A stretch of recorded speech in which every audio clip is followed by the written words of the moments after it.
afternoon, Representative Green. I am delighted that you're here with us today. I am so excited because of the fact that I know you've in different, from different venues and over the years, and so I'm going to just have a lot of fun just engaging in a conversation, and hopefully you'll be able to share some strategies and tips as we go along that the viewers will be able to use as they do their work related to institutional racism, that dismantling of the systemic structural oppression piece that's going on, promoting equity, really focusing on the eradication of the racial inequities, the disparities across system, right? And so I'm looking forward to wherever the conversation will lead us. So with that said, I'd like to let everyone know again, I'm Dr. Alice Farrell. I am going to be the host here for Around the World and Back with Dr. Alice Farrell. And I'll share a moment. Just before we started, I referred to Ken as Ken, but then I told him, I'm not comfortable calling him Ken because my main piece around the work was knowing him as a representative at the Connecticut legislature. So I am going to call him Rep. Green because this Representative Green is what I knew him as for a long time. All right. So with that said, Representative Green, if you can please just introduce yourself and we'll take it from there. Well, Alice, thank you for having me on. I really appreciate it. Let me just give you a little bit of background of who I am. And let me start by saying that, yes, you referred to me as Representative Green, and I did serve in the Connecticut General Assembly as a state representative, representing Hartford and Bloomfield for 16 years. And so a lot of people still refer to me as Representative Green, and I still even hear comments about, you'll always be my representative. I appreciate that. I appreciate the support I've gotten over those years. And when I think about my tenure as a representative, and I think about my profession as a social worker, and I think about the combination of the two, and I say, well, how did that happen for a person like myself, Ken Green, who grew up in Hartford, Connecticut, with a single parent, my mother, and 7 brothers. One of my brothers was really a cousin, but he was like a brother. And I talk a little bit about that because we talk about extended family. We talk about what I know in terms of our community. And so those 7 brothers, no sisters. So raised by a single mother. And so, I was grew up in Hartford, Connecticut, went through the public school system. And even though I would probably tell you, I don't think I was maybe the brightest of the boys, I had the opportunity to further my education and get a bachelor's degree and then a master's degree. And even though I started off wanting to be a teacher and a math teacher, through growing up in the 60s and the 70s, I became very active in issues that I began to realize were issues of racism, systemic and institutional racism, in the treatment of people of color here in this country, here in Hartford, Connecticut. And so during my college years in the 70s, with the kind of atmosphere that it was locally and nationally with the Vietnam War and stuff, I shifted from wanted to be a teacher to wanted to be an activist and change systems. And so I got a degree in sociology and social psychology, came back home, and my philosophy had always been that I had appreciated the support I gotten from my family and those educational mentors that I had, but also in understanding the plight of the African American in America, I wanted to come back home and try to change the systems. And so I did that, and I furthered my education, and I got very much involved in the political system locally. And so I actually immediately, soon after my graduate degree, I actually ran for public office a number of times in the 80s and did not win, but stayed active. And after then agreeing to try again to run for public office in the 90s, I actually was able to win. And I spent from 1995 to 2010 as a representative. So it was really an opportunity for me to to grow and transition from a youngster in the city to a young adult, forming a political and a sense of what I wanted to do with my life, uh, processing the experiences I went through as a young African-American male, and then coming back and then saying I wanted to change and have that opportunity to do that. And I chose as a profession social work to help with the mental health and the development of my people, but then also in the political arena to say that not only did I want to help in terms of the individual and strengthening our families and our individuals, but that we also had to look at changing that system of institutional racism and changing that systemic racism. And that's where the policy and the politics came in. So I merged those two for me to be what I'm doing today. I cannot tell you. I'm so excited. And the reason being is because you embody for us the micro, meso, macro work that social work always speaks about. The field of social work. We talk about micro, we talk about meso, we talk about macro. And you being able to come into that space that you can blend and move across all of them, it's phenomenal. And the reason for that is if we don't take the ecological approach and think about the work in terms of systems, then we are at a disadvantage when we're thinking about what needs to happen within our families and groups and communities. So you being able to do that is just phenomenal. And that is actually one of the pieces that really lifted you up for me in particular, because you social work. Sometimes people are thinking, what is the social worker? What can they do? Where are they only doing this? Are they only doing that? But you cut across and transcend it, and it's just beautiful. I know at the legislature, I had the opportunity to testify in a number of times, and I know that when you were in and at your seat, that you would bring in the voices and knowledge that legislators and those testifying may not know about children, youth in school. You brought in your experience in the school setting, in your outside setting to the platform of the legislature. And that, watching that was so phenomenal. So I appreciate that from a colleague in the field. So now I'm going to just ask you just to share a little bit now about your work as it relates to the Greater Hartford Alliance of Black Social Workers.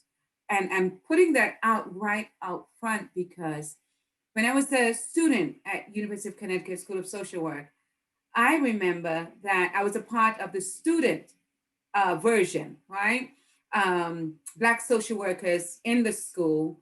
And there was a conference that was going out to Ohio,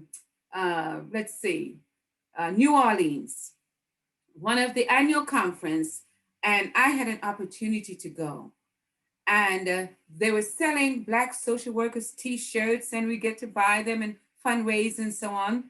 When I went out there for the first time, I saw Black social workers that came from all over. I heard Harembe, Harembe, Harembe over and over again. Ashe, Ashe, Ashe, different things going on. And I remember at the time, we had opportunity to go down the Mississippi River, and that, I don't even know how you call it, but the structure that we went in. And I remember asking someone, because at the time we were talking about African diaspora and what do we call ourselves and who are we and so on. And I mentioned that I'm from the Caribbean islands. And he said to me, then you're African Caribbean. And then we were speaking to others, and it was just a place that was just phenomenal. And then after graduation, I joined the Alliance for a bit there. And so I would really like for you to just speak. I know you're the treasurer, but if you could take us through the experience of being part of this alliance and tell the folk a bit about it. Well, you're speaking about the Greater Hartford Alliance of Black Social Workers, and we're affiliated with the National Association of Black Social Workers. And, quick history is that in 1968 in San Francisco, there were a number of African American, African Caribbean, and Africans of the Black people of the African diaspora that were going to some of the more European-oriented social work conferences, Council of Social Work Education, National Association of Social Workers, and that sort. And what you find with all systems, and including the system of mental health and in social work, is that there was somewhat of a disconnect as to whether or not policy development, whether or not the interests of the people of color were being protected through these conferences. Was there an understanding of what those kinds of, the kind of impact that the profession had on people of color? And so Black people at those conferences felt that there was quite a bit of disconnect. And so a few folks of the African diaspora got together and said, we need a national organization that might speak more to our understanding of what our people need, our experiences of what our folks have gone through, and then a mental health, a sociological, a social work strategy to address the needs of our people, which would be slightly different than maybe the European model was, and or what you were taught in school, and or what you were taught in terms of how to practice in our communities. If you're disconnected from our community, if you don't have a relationship, if you're involved in social work in the mental health field, I believe that you have to have three basic components that you have to try to at least begin to approach this area with. And that is, folks want to feel like whoever they're going to address and deal with in this institution have to be concerned about their safety. I have to feel safe that if I'm going to, especially in the field of social work, in the field of therapy, in the field of mental health, I want to feel safe that if whoever I'm dealing with, I am safe and feel comfortable with. Then the other piece I want to do is, can I trust that relationship? Can I trust that relationship? You know, and I know that if we're going to do this kind of work, the people have to feel safe, and then they have to feel like they can trust the people that they're dealing with. And then they have to have some sense that this person understands and have a relationship with understanding that culture. That is not so much the theoretical piece, it's still the practical piece of what you're doing. And it's still an understanding of the historical piece of what has happened to people and really be able to understand that. And so that if you're going to work in this field, you have to develop a relationships with individuals and families and community that's based on trust, that's based on building a relationship, and that is built on people feeling safe. So in 1968, people didn't feel like folks got it. They didn't understand it. They didn't understand a strategy. So the National Association of Black Social Workers were formed to say, we have to have people understand from our perspective how to deal with our communities. Now, in this country, anytime you want to try to focus on the needs of people of color and people that are different than each other, people want to think that there's some sort of separation philosophy of, well, why can't we all just get along? We can all get along, but let's understand that the historical perspective of this country as it relates to racism and institutional racism and multi-generational trauma that have been afflicted on people, and particularly people of color. Let's be real about what that means, and let's accept that if we want to deal with it. If you want to deny it, you will never really be able to deal with issues in the field of social work around trauma, around mental health. You won't be able to do that. So we were formed in 1968 as a national organization. The local organization was formed in late 1971, early 1972. They started talking in 71. We kind of formally were created in 72. I was actually in grad school in the late 70s. I got involved, just like you, at school at the University of Connecticut School of Social Work with the Organization of Black Social Work Students. We had some great leaders like our ancestors, Margaret Penn, Barbara Cohen. We have some other leaders who were involved early on: John Adams, Howard Standback, Jonice White, Jackie Bryant, Winzola Perry. So we had a number of people who are our ancestors who shaped and led us those times. I've been involved for a long time, and I continue to try to mentor and have people understand our history, what the organization is about. The organization is about providing with our community an opportunity for them to be well. And that based on obviously our skill, our knowledge base, our experiences, we want to make sure that we offer to our community a real opportunity to get their mental health needs addressed on an individual, family, and community base, based on understanding the relationship of Black people and people of the African diaspora as they live in this country. Awesome. Now I know those who will be reviewing and viewing this is getting a history in and of itself, but I really appreciate the way you lay that out.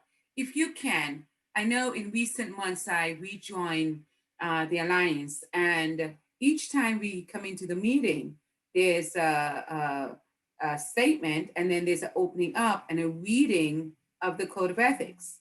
And I'd like you to just speak a little bit about that and the importance of us having to read that or acknowledge the reading of that each time we go into the meeting. So, we in the Greater Hartford Alliance of Black Social Workers, following the National's Code of Ethics, basically we have the mission statement and Code of Ethics. And our mission and our statement is really to say, let's guide ourselves in everything that we do by, first of all, being more in touch with who we are, where we're at, and being present and accepting of who we are, based on the Ngazu Sabu of the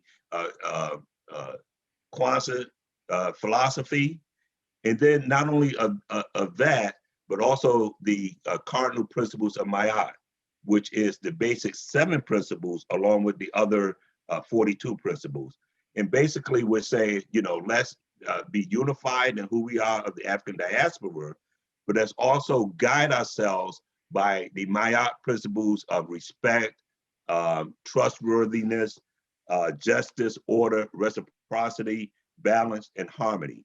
And so, let's begin by centering ourselves to be ready to do the work of a unified community. The reality is that, as individuals and what we go through daily, we get clouded in what we have to receive every day. And so sometimes we're in balance, sometimes we're not in balance. So we like to try to start off by getting in balance and doing that, and then repeating and reciting our Code of Ethics, which is basically based on our being is one of being with others, and it's not about I, but we. And because we are one, we need to think about how do we support each other. And as people of the African diaspora, we want to make sure that our mission is that we recognize who we are. We're part of a universe of beings, and our energy together is to support each other. And so we try to start off with that so that all the other crap sort of gets left out. Unfortunately, it still comes in because we are not perfect and it comes in. But if we constantly remind ourselves of that, we can, I think, meet the goals and objectives of being a better source of energy to do our work with our people. Thank you for sharing that. I can tell you that when you'll begin to share you'll usually share on the Zoom meeting, usually put up the code and someone is reading, and it does have that centering piece. It reminds us of what we're supposed to be doing and what our orientation should be, just in case we forget while we're out there doing the work the weeks before we come into this meeting. So I really appreciate it. Now, there's one thing that occurred recently, and that was the annual breakfast. And I had the pleasure of going to the annual breakfast 39 years ago. That was my first one. And I remember because my oldest son was a baby then. And he was actually in there with me, and Miss Todd at the time, I remember her, she held the baby, and it was just a beautiful display of color, richness. It was so powerful. Rinzola, oh my goodness, there were so many individuals who have poured in over the years, even beyond that, into me, that were there back then. And when I think about it, and I sat in this annual one the other day, I'm thinking this is the same annual breakfast. But can you speak, Representative Green, to the theme or the essence the keynote speaker brought into that session? But not only that, speak to the just the information what Abdul came in with, and speaking about his father and the writing that he did, calling social workers at the time to do what we're supposed to do. Just tell the viewers who were not possibly were not there something about that breakfast and the Mhm. scholarship related pieces. Thank you. You know, one of the things we do, you had mentioned the word Ashe, Harambe. Um, you know, we talk about giving respect to our ancestors. We call out their names. You talked about Abdul Muhammad, Abdul Rahman Muhammad. We talked about Margaret Penn, Arthur Till, um, Thomas James, uh, Betty Mack. You know, we have a number of our ancestors, and we like to mention their names because we believe that if you continue, and I call out my mother, Frankie Green, and my aunt, Ruby Hogan's, and we ask people to call out their ancestors. We ask people to call out those people who have touched us because we believe, and I believe, that as long as you call out your ancestors' names, they will never be forgotten. And you know, again, and you know, and I know, when you do work around grief, you always people handle grief differently, and so you always want to have people respect and say and be comfortable with bringing their ancestors in, especially if they're we're close to them, because they never are forgotten, and hopefully it continues to provide you with that energy to know that you can carry on. So I respect that, and I'm glad you mentioned some of our ancestors and what they've done. We have had this annual breakfast since 1972, and we are so proud that we were able to do this year, not in person but through virtual. And we were just so respectful of the attendance, and from what the feedback I received is that it almost felt like you were there, and it was just like you said, it was the same atmosphere that you would get if we were in person. People felt like they had it. We had that camaraderie, we had that respect, we had the poem, we had the speaker. We give out over $5,000 in annual scholarships to high school and college students. We want to thank the Muhammad family and the Till family, Howard K. Hill and Larry Conaway, for the financial contributions to those scholarships. And so we've grown our scholarships. The speaker this year, I thought, encapsulated a lot of stuff that we normally hear, but I think it was so succinct about we have to continue to fight for self-determination. We have to continue to understand how we as a people, Black people of the African diaspora, have got to continue to address issues around unity, around respect, around self-determination, and around economic development. And that if we continue to look for others to provide this source of support for us, we're going to fall short all the time. That doesn't mean you don't work with folks. That doesn't mean you don't understand the interfacing, interrelationships that you have with other folks, other economies, other communities. But you have to be interested in making sure you take care of the Black people of the African diaspora. Our history in this country tells us that people, unfortunately, have a stereotypical image of what it means to be Black in America. I don't care if you're West Indian, the Caribbean, if you're from one of the African nations, when you're Black in America, that's what they see.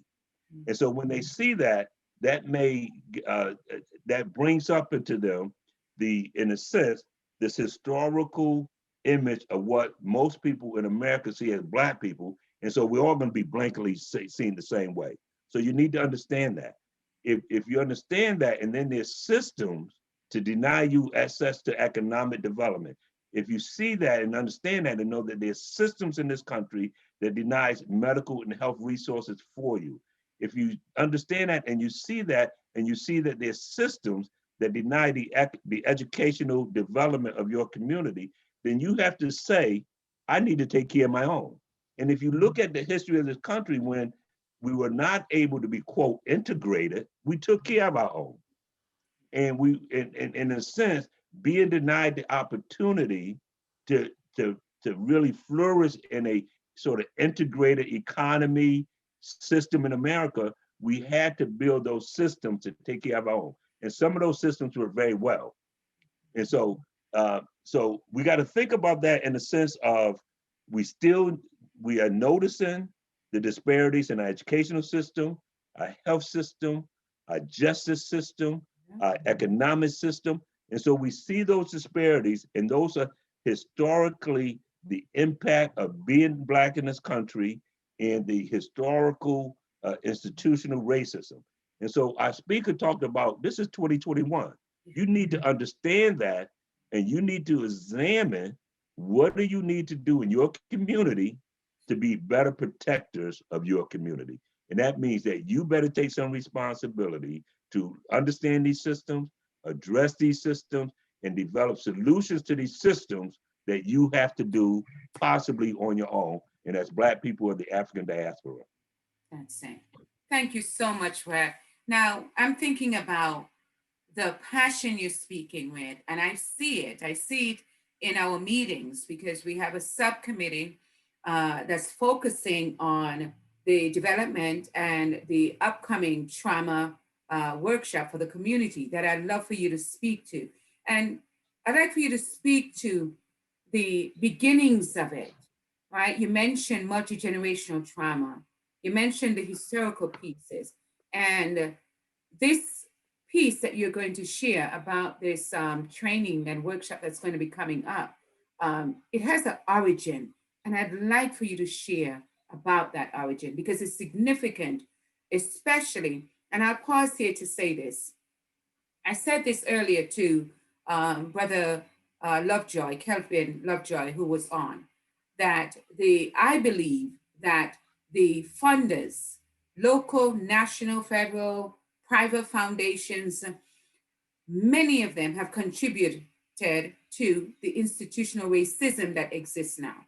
Many of them have sat by, submitted and sent out requests for proposals, gotten proposals back, rejected them, and given the grants to individuals and organizations in the communities who do not know how to engage the community or do the work that's necessary, and who do not have the trust of the community.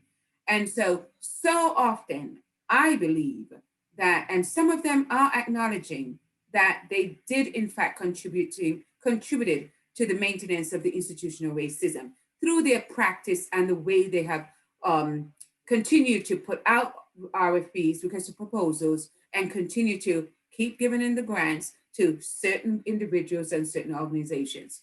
So I'm just asking you to speak a little bit about the origin, knowing what I've just shared and my position.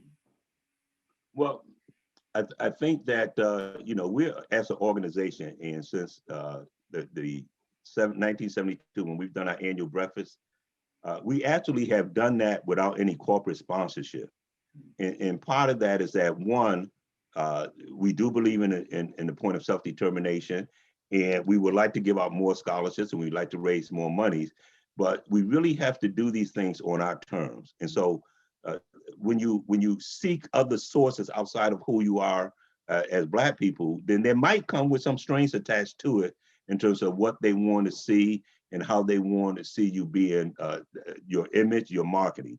So we don't compromise our image and our philosophy. So we don't do that. And so if someone wants to support us, we welcome that, but you have to understand that it's on our terms. We have a couple of times sought out funding from local foundations and financial organizations to try to do some of the work that we want to do. We were not that successful in getting that, but that actually has sort of been okay with us because our philosophy is that if it's available and we believe we've done the work, we have the right to ask. But what we have decided is that it's more of the mission and the purpose of what we want to do versus the funding of whether we get it. It's a different. What do we want to do? How do we want to support and help the community? What do we believe we should be doing in support of the community, regardless of whether or not there's funding for it? Because if you tie in that you need the funding, then you may not be able to do the kind of things you want to do. So we believe that it's really about doing what we believe is in the best interest of the community. And so after being not given the financial resources to do some of the projects we wanted to do, this particular project, based on at this point with the issue of doing things virtually, we're going to hold a series of workshops on mental health in the Black community. We had a more extensive proposal. We modified that proposal, and for 4 Saturdays beginning on March 20th, and I will be posting that on my site and the Greater Hartford Alliance of Black Social Workers Facebook. If you go to Greater Hartford Alliance of Black Social Workers on Facebook, you'll see this evening, we're going to be posting the information if people want to join in. We're going to start on March 20th with a series of discussions for our community on mental health in the Black community, a conversation. Now, what we want to do in this conversation, because there's a lot of conversations about the health and wellness of the Black community. There's a lot of conversations about services to the Black community and therapists and cultural competency. We're not going to get into providing treatment during these conversations, but because the community sometimes don't want to talk about mental health in our community, there's some stigma, there's some misunderstandings, there's some resistance on what that means. We want to begin this series with just having a conversation.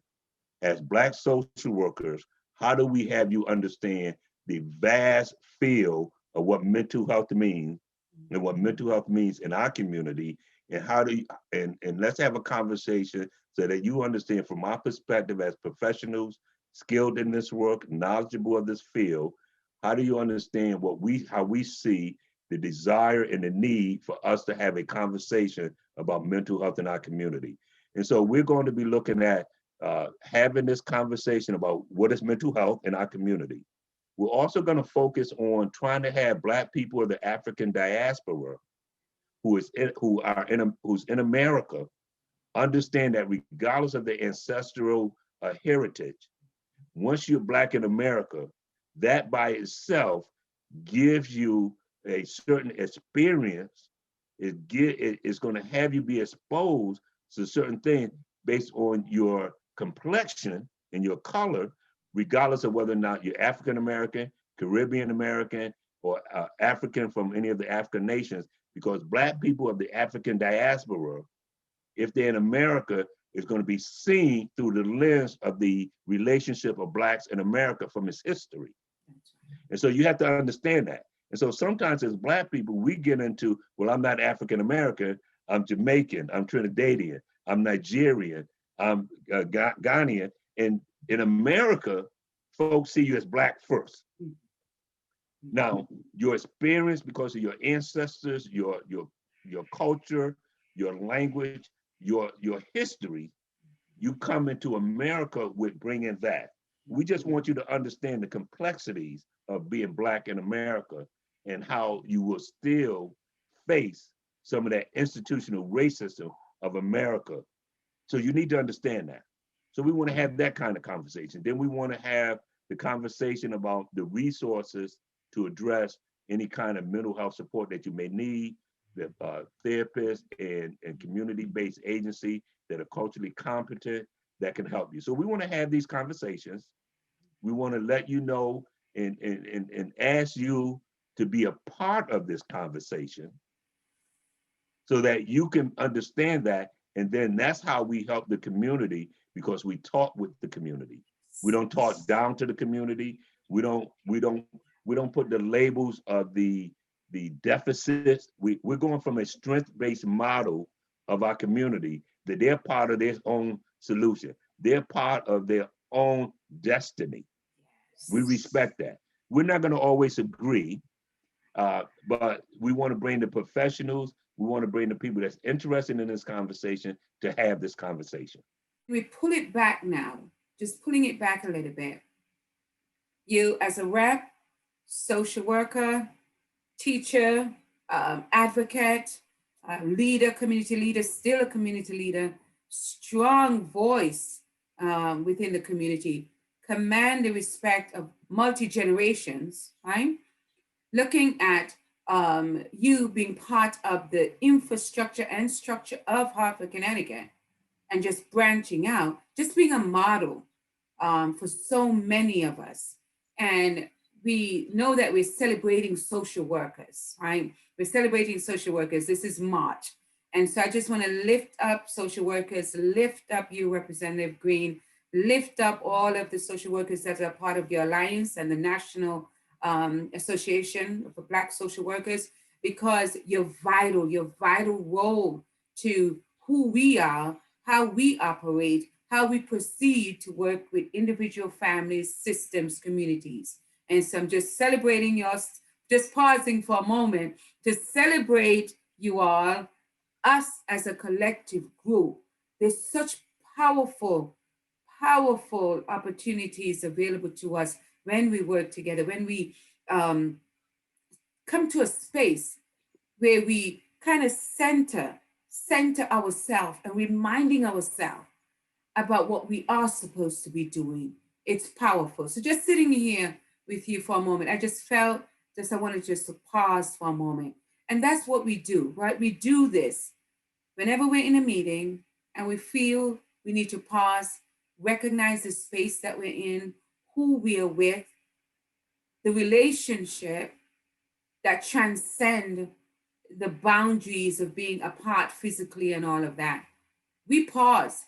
Eurocentric and other in other spaces, you can't just pause. It's not decorum, it's not acceptable, but in our space, we do pause and we acknowledge the moment. And that's what I decided to just do, just pause and enjoy the presence, the moment with you, Representative Green, knowing that we've been working together, different venues coming together sometimes, and even now, being part of the work itself. So just pausing for that. And for viewers, just know it's real. Whenever we can pause and appreciate one another's value and contribution to the field, to the work, to help one another build our resilience, to come from that strength-based approach, that asset-based, that perspective, not pathologizing, not the disease model, not the problem focus, none of that. Just knowing that we individually have value and then collectively. And it's a space we can pause anytime when we're together.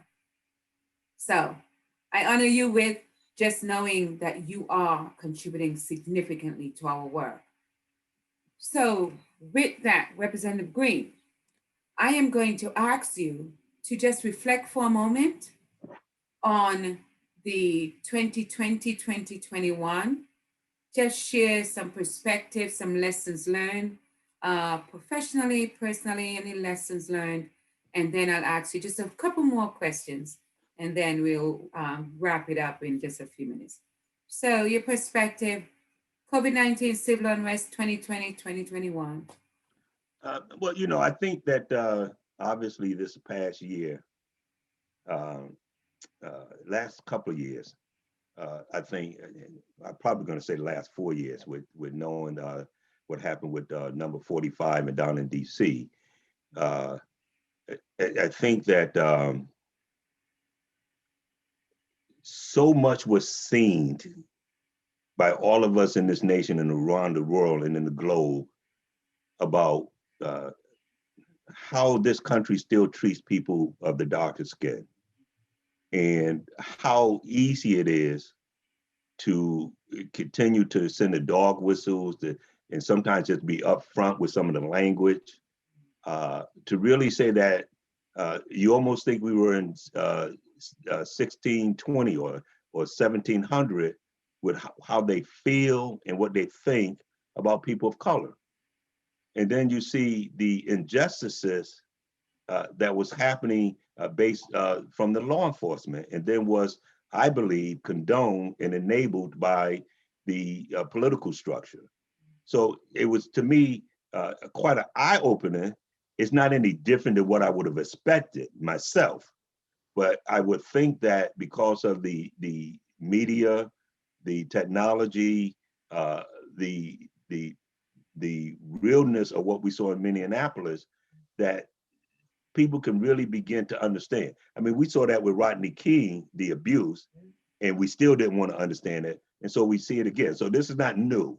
We saw this in the 60s with the dogs and the water. This is not new. It's not new. So we've seen that in the lynching throughout history. This is not new. So at what point do we really want to address this? So I think the visual was really clear. Then you got hit with the pandemic. Some other kind of things happened. Obviously, everyone had to make certain kind of adjustments. But then we saw some of the health disparities. So once again, we saw the institutional racism being played out through systems, whether it's the criminal justice, whether it's health, whether it's education, which we know is happening with education, with our kids not having the technology to be learned at remote learning. So we still see these things happening. These are the kind of things that why I think we have to have the discussion that we're going to have Saturday, which is how is it affecting the wellness and the mental stability of our folks? We have to address this more than anybody, because we, as our survival strategy has always been, we're going to make it through. Some of those strategies may not be the healthiest strategies.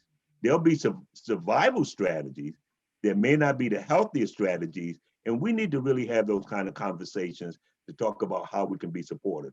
So just looking at the past and the major impacts of major events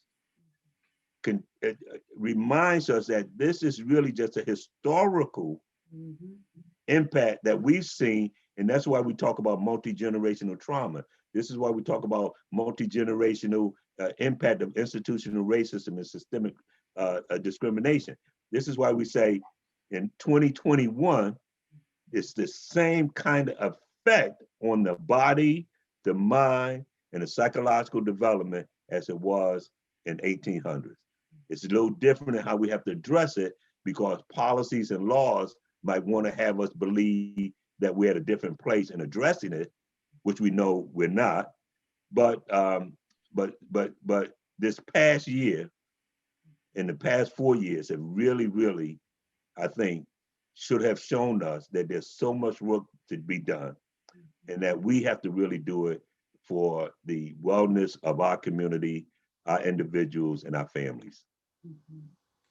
Thank you for putting out your perspective.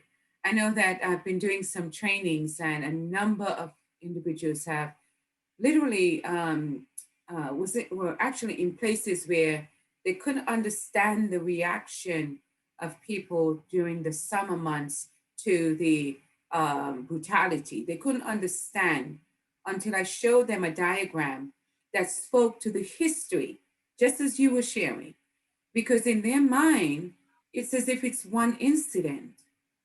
Right. In their mind, it's as if it's just one thing that happened and it just got out of control. Not seeing the history. It's the history, a manifestation, a different way, a different look, but it's historical. This has been our experience all throughout, but they're not able to see that until they see the diagram up there. So let me just ask you, Representative Green, with all that's gone on, in terms of your impact, is there something or in some venue that you've had a great impact that you can say, although these things have been going on, I've had some impact, and here's where it is. And the reason I'm asking that, as I've mentioned to you before, is when I hear we need to write our own narratives and direct our own path, our own destiny, we need to not depend on others to write our history, that these interviews and these conversations is documenting our history.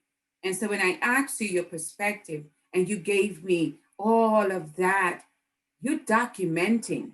People are going to come back and listen and hear as you tell the story, as you told the story about the beginnings of the National Association for Black Social Workers. As you spoke about the political things and the economic things and things that were going on, you're actually writing history, right? That's the way I see it right now. And so when I'm asking you now to share about any area or any venue that you think you've had an impact, I'm actually telling you that I would like to hear it so that history will look back and hear what you've done or where you've seen the impact. Well, I think that I think on the political front, I can tell you that one of the things that I was real concerned about is Black people participating in the electoral political process. And so I did legislation that talked about restoring voting rights to people that's been offended. And so I think I had an impact on speaking to that issue in the criminal justice area, that based on being given a conviction of a crime does not disavow your rights to be a participant in the voting process. So I really worked hard for that. And in Connecticut, we passed a law that allowed probationers to vote, and that was because of my efforts. I actually, we heard last year a lot about Juneteenth, and people became aware of what Juneteenth was and the history of that in 1865 in Galveston, Texas. Well, in 2003, I believe, I had the state of Connecticut acknowledge Juneteenth and celebrate Juneteenth through a resolution and a proclamation. And so it wasn't a full-fledged holiday, but that again did not be followed up with the action. And see, this is what I think people have to understand about sometimes the policies. You try to do things, and then we have to be vigilant on the action after the policy. So, bringing those Juneteenth voting rights to ex-offenders, I thought was very important pieces of legislation. And I also had, when I was a legislator, we had a resolution, and people don't realize this, we had a resolution having the state of Connecticut apologize for its complicity in the institution of enslaving Africans. Is that, our insurance companies in America, our shipping companies, and our industrial companies in Connecticut were in our newspapers when they had ads selling enslaved people. Connecticut as a state was complicit in the enslavement of Africans. I had a resolution passed having the state of Connecticut apologize for its complicity in the African slave trade. These are sort of obscure, unknown kind of things that people don't realize. I appreciate and feel that that's part of my legacy. As a school social worker working with young people, I can tell you that 15, 20, 25 years later, young people were older now, but they come up to me and say, you were my social worker in school. If it wasn't for you, I would not be alive today. If I get one or two of those a year, I feel that my job has been done. My legacy has been made. And then obviously with my family, my wife and kids and grandkids, we cannot do this without the support of your family. There just is no way. So the legacy there, and I think with particularly my grandchildren who see that they may not go into social work, they may not be as activist as I am, but again, being part of the ancestry of my family is in them. So those are the legacies. So, I think that we have to find that we have to do more than just what's good for ourselves. I do believe that part of our existence is about how do we contribute to your culture and your community, and you try to help people be as well as they can.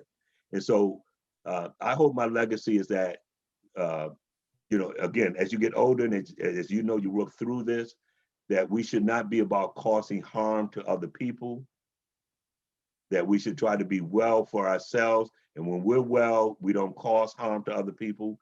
We're not perfect. So if we do cause that harm, we do some reflection to try to be better.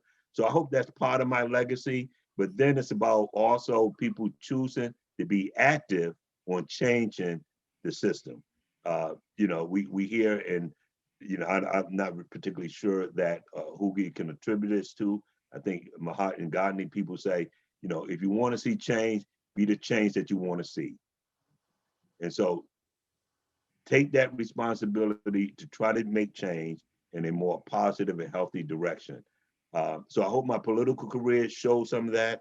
I hope that as a social worker in my employment profession, change people's lives. And I hope that my volunteer and my activism continue to fight for changing the systems that continue to, unfortunately, create these disparities on an institutional basis to people of color in this country.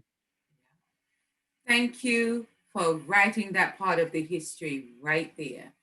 So glad that you shared in that kind of looking at the different categories.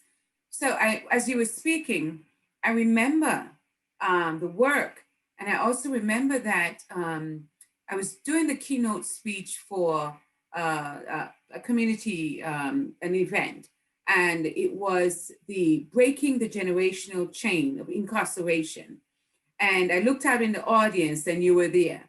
And when we think about the kinds of work, the kind of work that had to go into this piece to give the voting right to individuals so that fulfill their obligation, right? One of the things that we kept speaking about for time there is, do people who go to prison have to continue to pay over and over and over again?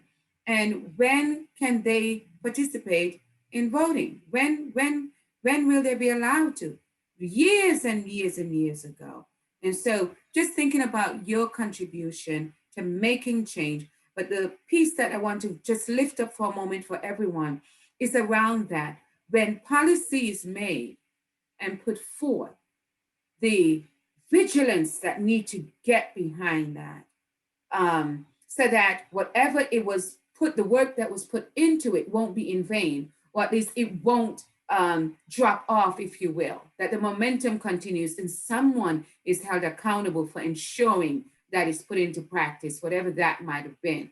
And that vigilance, that dedication and commitment, it does take not just one person. Sometimes it can be initiated that way, but we may need a number of people that's watching the process in order to make sure it happens, right? And then when we think about policies and administrative letters that go out to implement, by the time it gets to the community, sometimes it looks like nothing like the original intent.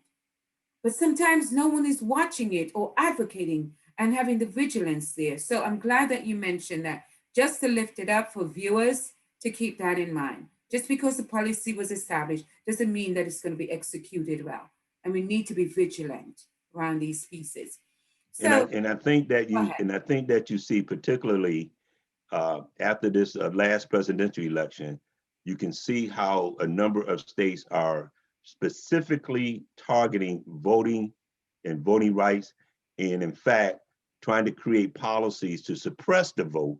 And that is particularly aimed at people of color. That's particularly aimed at poor people.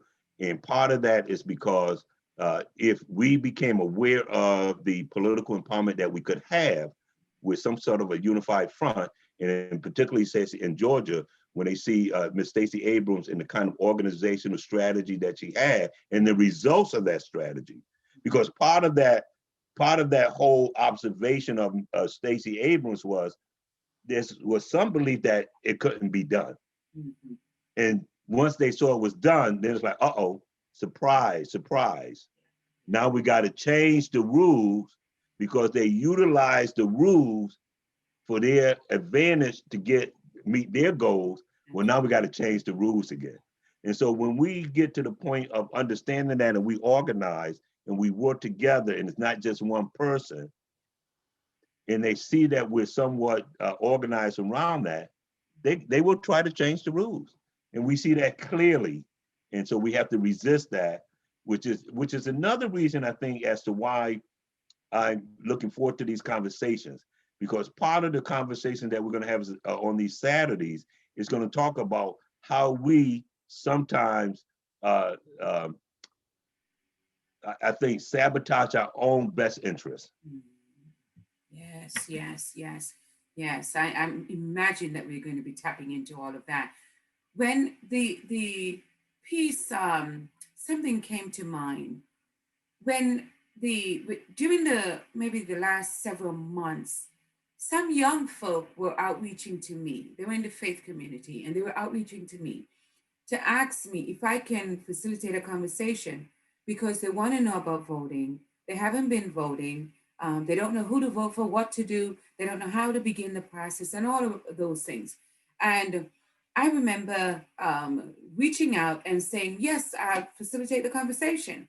Let's use your youth group, your youth night session to have the conversation. And then let's think about going forward because it's not just a 4-year election piece, but let's think about going forward, having ongoing conversation around civic engagement and what does that look like day in, day out, 365 days in the year. When we're thinking, and the reason I bring that up is I've been hearing from some of our colleagues and advocates that they're tired, Representative Green, that they're tired. Some of them are experiencing re-traumatization based on what occurred January 6th because they were a part of the civil rights movement. And some have been walking and working in this and against institutional racism for these decades, and they're tired. And so we have conversations about others who are coming in. And I came up with this acronym that I shared with Brother Lovejoy earlier. It's the COME: come, coordinate, organize, mobilize, and execute the plan. There's some people that's still on the peripheral. There's some of us who are still just gazing in and not coming into the fight. There's some who are in the fight and are tired. There's some who are in the fight, they're tired, but they're going to keep fighting. And so in some of these spaces, it's where the sabotaging occurs, actually. All right. And so just if you can speak to even a word of encouragement to those who have been in the fight, you've been in it for a long time and you continue to be in it. Just a word of encouragement to those who are out there that's tired. Well, I think that you this is lifelong work. So it's always gonna if you decide that this is gonna be part of your life, it's lifelong work. Now, through this lifelong work, there are different phases and there's different actions that you will take during that time. And so when you get tired, you step back because what we don't want to do is see you get burnt out and that you're not taking care of yourself. So you have to engage. This has to be a multi-generational effort. This has to be a process that you respect the perspective of where you come from with this. I always talk to people about if you can have conversations about where you want to get to, what is the solution, where do you want to be, you begin to understand that there may be different roads to get there. And so different people take different roads. So I'm not going to criticize the road that you take, but I want to make sure that the road that you take is not preventing me from taking the road that I want to take. Now, can we have those kinds of respectful disagreements possibly on the road that we take, but not where we want to go? So let's understand where we want to go. Let's understand that different people will take different roads to get there. It's not my job necessarily to criticize the road you take unless that road is detrimental to the roads other people take. So so I want to try to enlighten you on how we can support each other to both continue to move forward. We have not always had that opportunity to be respectful like that. Mm-hmm. The other thing is that, and you talked about this earlier about foundations and grants and money. Some folks who want to be puppet masters will fund different, let's say, caravans on different roads and say, this is the road I want you to take, and this is the road I want you to approve of, and this is the road I'm going to fund, and so that the other folks won't get the opportunity to try to reach that destiny. And like I said, as a Black social worker, we're going to reach that destiny anyway. It's not going to be based on a puppet master, the colonizer, giving us to that. Now, people need to understand that. And so you have to really understand who is manipulating, if you're being manipulated, and understand that. And it's not necessarily my job to criticize people who may not necessarily have my particular opinion going down my road. I will share my discomfort with that. I will share why I'm not so sure that really meets the goal of getting us down to this road, if that's what you say. And I'm willing to have that discussion. We have to have that for years. We have to have those kind of discussions with young people. Yeah. We have to have that kind of discussions with people who have different strategies on it. Sometimes the young people, especially when you think about the Black Lives Matter and some of the progressive groups and some of the activist groups today, they think that this is new. This is a new strategy. We don't want to do it the way the old folks did it. It's a false assessment. It's not about the way the old folks did it and we want to be different. Different eras have different strategies on how they want to be active about trying to change the systems. And so you incorporate that into what you're doing today, but you understand the history and you understand that the methods may be different. The goals are really not that different. And this is not really nothing new under the sun. And you need to understand the strategies that will be used to dismantle you, to destroy you, to break up that system, which they have done in some of these, quote, new movements that young people need to understand. And so you learn from ancestors, you respect elders, you take that knowledge is wisdom. Wisdom is important, and I'm not going to get into why we think that it's not also about the skill and the technology. It's also about wisdom, and that comes from experience and listening to the elders. Wow, wow. I know that people are going to be writing down so many of the gems, the strategies, your insights, Representative Green.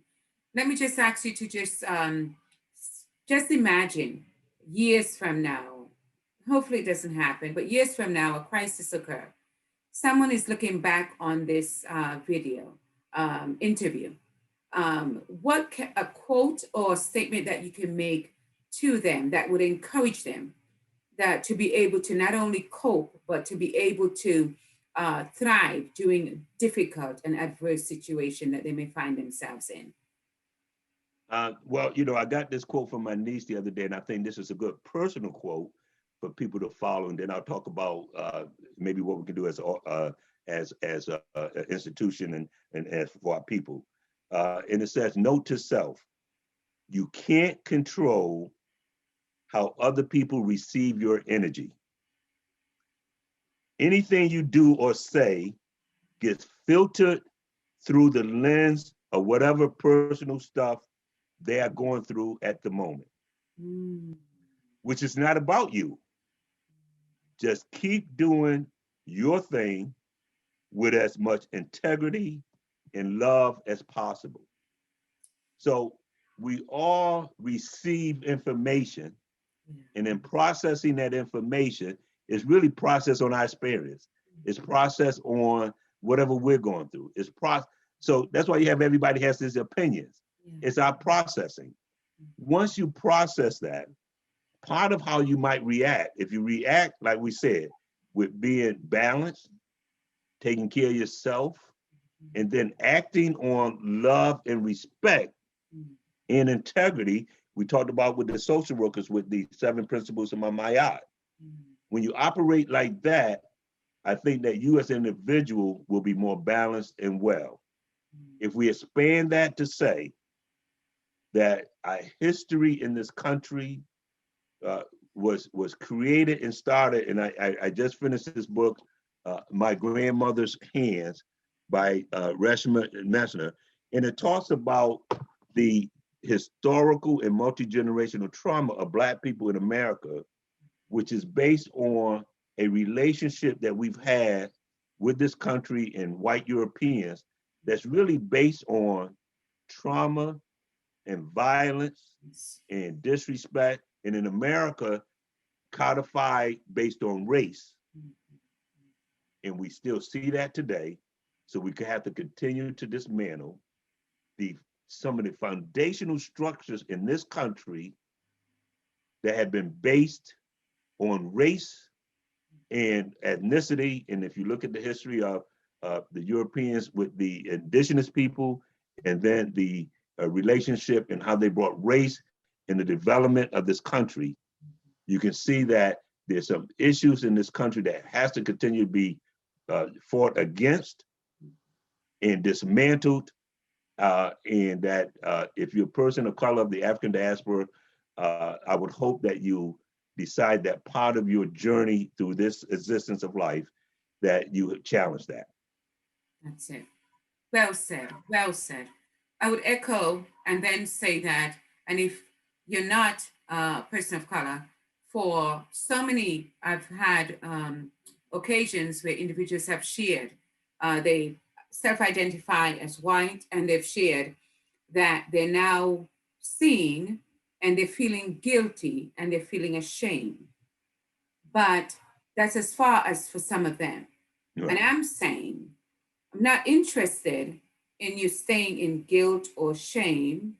What I'm interested in you doing is understanding the historical pieces and the current pieces, and then deciding that you want to use your privilege and leverage it, since you already have it, but leverage it for the advancement of equity across systems and for other people group, so that it's not staying in a shame, guilt, immobilized position. That's not going to be helpful to us. There's spaces that many of them are able to get into, decision-making places that some of us may not be able to get into at this moment. Leverage the voice, open the space for others to come in, and not just stay in that place of immobilization, unable to do anything.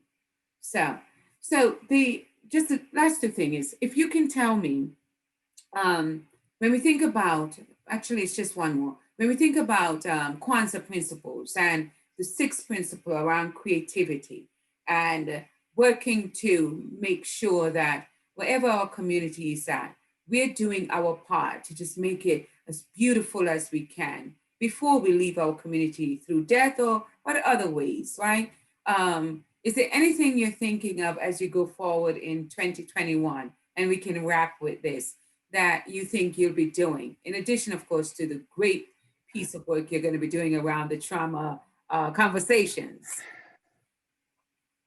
I actually just became chairperson of the Greater Hartford NAACP Political Action Committee. So I volunteered to do this. So one of the things with that initiative is to try to have the local chapter NAACP be more politically active. That means political education, political empowerment. Mm-hmm. So I'm going to be doing that. Continue to, I think, try to offer these conversations about mental health in the African American community. And then I think just add, I would rather just kind of be a resource to younger generational groups, initiatives, as they see fit. And I think with the work that I'm doing with the Greater Hartford Alliance of Black Social Workers, we have a number of younger people that is now very active. And so I think the mentoring them to sort of solidify the foundation in terms of how we have done stuff. I have been involved for so long. I think that we have to really talk about transitioning that to their watch now. And I think that continue to encourage us to have these discussions. We're a community that I believe has to challenge the the valuation that people put upon us as individuals and as a community.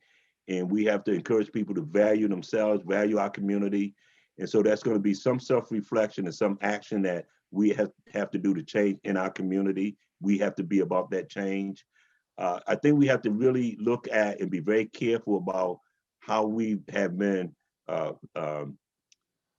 accepting of the dehumanization of loss in our community. And so when you look at the violence in our community, it's because we have been dehumanized and desensitized to the pain, to the hurt. And again, we want to talk about that as a issue of mental health, is that when you become dehumanized and desensitized to that, what does it do in terms of how do you feel about who you are as a person? And so even though you're, quote, surviving, is it really healthy for our community? And then we have to talk about our community. We have to talk about how do we reestablish in a strength-based model of our community. We are angry, we are enraged. I believe that rage is healthy for us if we want to recognize the trauma that we've gone through.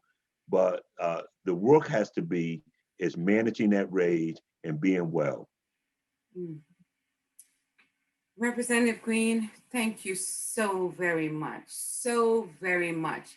Again, we're writing history, and that's what we're doing here. We're contributing to the literature that's going to be out there about this time period. And I just want you to have the last word. You can let folks know how they can get a hold of you and the Alliance, and just have the last word to send us off. Well, I want to thank you for having me on, and I'm glad you talked about equity. And I know you have made some statements about, people understanding when you talk about diversity, equity, and inclusion. You have all of these efforts about DEI and what that means. And I agree with you. Take that equity out of that. Equity is different than diversity and inclusion. To me, and I don't have any problem with diversity and inclusion, but that's almost like the show versus the equity, which is the changing of the system. And to be more equal. So I appreciate your work. I appreciate what you have done. And I think people have to recognize, and I give you utmost respect for what you do and how you have contributed to our community. Again, like I said, I just always want to thank my family for being supportive as I continue to try to grow and do this. I just think that we have to continue to find out where we want to be as a people. We're going down different roads. Let's try to do better at helping each other to be well, and that surviving through this system and the horrific history and the trauma that we face, we have been strong, because the current book that I'm reading is called Coming, and it talks about the transatlantic slave system. And when we talk about the tribal ancestors and the different tribal folks that we come from, we have to think about we are people that have survived a horrendous transatlantic slave trade. We are strengthened by that. We have adapted to that. We have obviously, as you said, creative, artistic, athletically, intellectually, the creativity that we've had to have around our survival, even our culture around our foods. It's amazing. And we should be really clapping and patting ourselves on the back and supporting each other for the strength of who we are as a people. And let me just say this lastly. Discrimination, hardship, wrongs have been done to people throughout history all over the world. Africans in America, Black people in America have always challenged America to live up to its Constitution, to its principles, to its, quote, belief in democracy.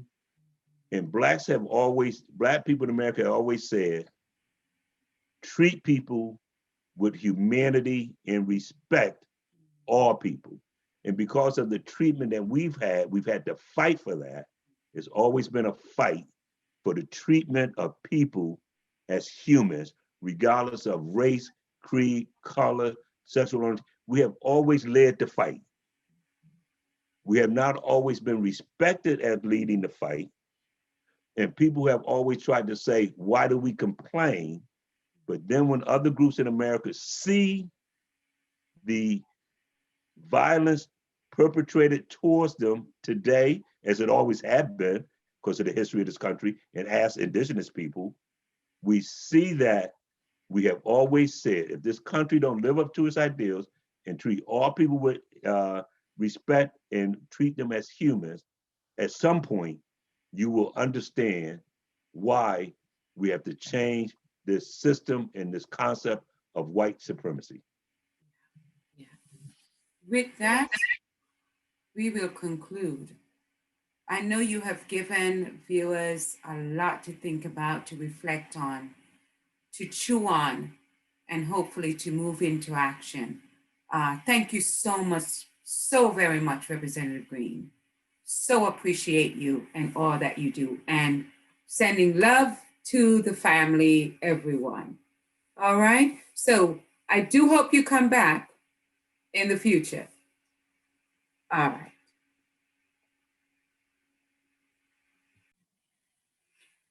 It was such a delight to have Representative Green with us today.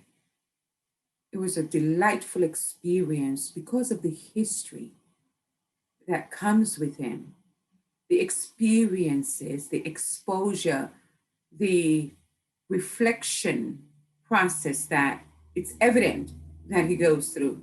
The way he responded to the questions, I can imagine that if you are an educator, you would be able to pull up this video and play parts of it during your classes to hear the history, to get an understanding about macro level work, policy related work, understanding about community organizing and mobilizing, civic engagement, thinking about the way we respect one another as we do the work, when we're tired or when we are going full throttle, respecting the work, understanding our journey, understanding our destination and our goal. If you are in policy and planning, right, there's some content there that you can use. If you are in the implementation area, when it comes to program implementation or policy related implementation, there were some pieces in there for you as well. If you are part of any alliance, coalition, committee, there were some elements there for you. There's just so much that he covered, and I'm hoping that you're able to take some gems, take some strategies, take some tips away, some tactics, take them, write them down, reflect on them, share them with others, bring them into your workplace, share them in your recreational and social setting, use them as part of conversation starters to begin conversations around race relation, racism, institutional racism, stereotype, implicit bias, inequities, diversity, equity, inclusion, all of it. Use this videotape, use this interview as you see fit to help support the work of making a more equitable place for all people. Thank you for joining me. As always, I appreciate you taking the time to be here with us at Around the World and Back with Dr. Alice Farrell. Until we meet again, be safe and stay well. Take good care.